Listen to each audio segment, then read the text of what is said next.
Welcome back, children, with the numerical explanation of trade discount and cash discount. So here we are having one question so as to make you understand that how discount is to be treated. I take up one question which makes you clear about the concept. Enter the following transactions in the journal. Okay, the question is, in the year 2017, this question belongs to the books of Hari that I have not written over here. I can write for Hari and Company. Okay, so here we go with the question. Purchase goods from Vinod on the list price of rupees 40,000. Hari has purchased goods from Vinod and we have to make the journal entries in the books of Hari. So we will be entering the transactions from the point of view of Hari. He has purchased, so we will write purchase accounts. Okay, we have purchased the goods with a list price of 40,000 and at that list price a trade discount of 10% is to be received. Okay, then the second transaction is return goods to Vinod at a list price of 1,000 and the third transaction goes on paid cash to Vinod at rupees 34,000 in full settlement of his account. So one by one we will take up the transactions. So we will take up the first transaction. Purchase of goods from Vinod at a list price of 40,000 at 10% trade discount. So we will make the journal entry for purchases. Let us have a look. Okay. While purchasing the goods, let us have a look at the format also. In the books of Hari, journal entries, date, particulars, ledger folio, debit amount and credit amount. Okay. In the year 2017 for April 1st. Purchases account debited to Vinod's account. We can also write only Vinod. Instead you want to write Vinod's account, it is much better. And how the amount is to be calculated.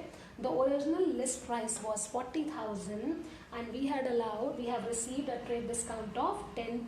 Since trade discount is directly deducted from the list price, we are not showing it in the journal entry. We are simply passing the entry purchases account debited to Vinod's account. Trade discount is not shown.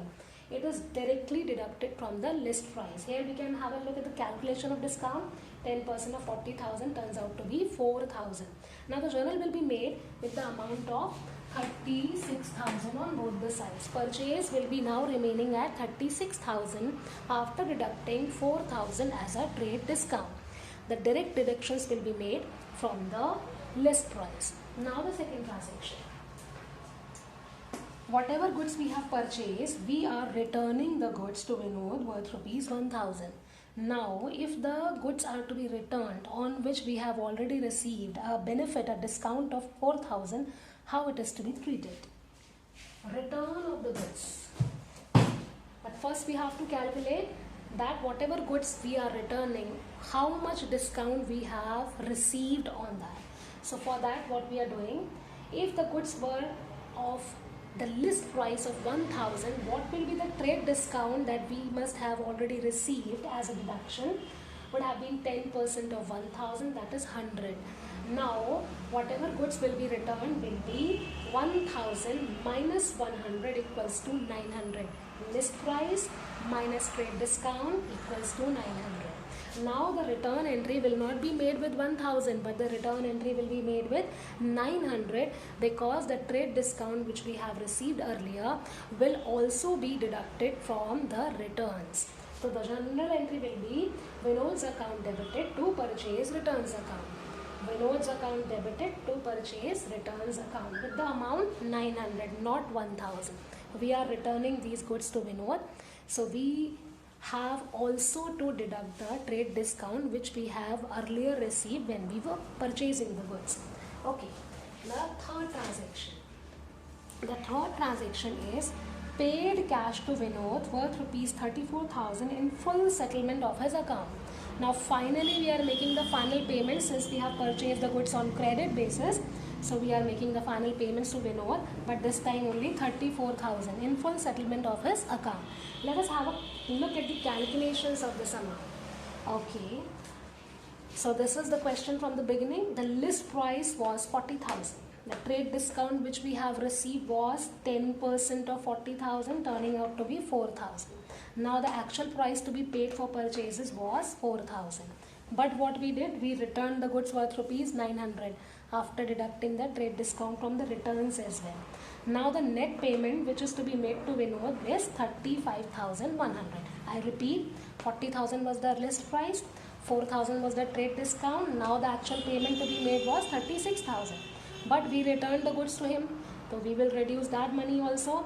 Now the actual payment is 35,100, which we have to give to Vinod. But we are not giving him 35,100, rather we are giving him 34,000 in full settlement of his account. We are saying now we are closing your account and you have to receive only 34,000. It means if we are settling his account, again we are getting a benefit of how much? 1,100, which we will be considering as cash discount. I repeat, 35,100 has to be paid to Vinod finally, but we are paying him lesser amount. We are paying him 34,000 only. It means again we are getting a benefit of 1,100, which will be considered as cash discount received. Okay, so let us see how we'll put up in the journal entry. Here we go with the journal. Vinod's account debited, that is 35,100. The actual payment to be made to Vinod, we can see over here. And then to cash, but what we are paying in full settlement, 34,000. And the benefit which we are receiving again is of 1,100, since we are settling his account completely. Now no more dues will be on us. We don't have to pay anything else. So ultimately we are getting the benefit of 1,100 as he's settling his amount only in 34,000 instead of 35,100. So this benefit will be termed as the discount received, and we are showing it in the journal entry, posing that it is a cash discount. So this is the treatment for cash discount and trade discount in this particular day. So we will be moving on to the next session the next day. Stay tuned till that time.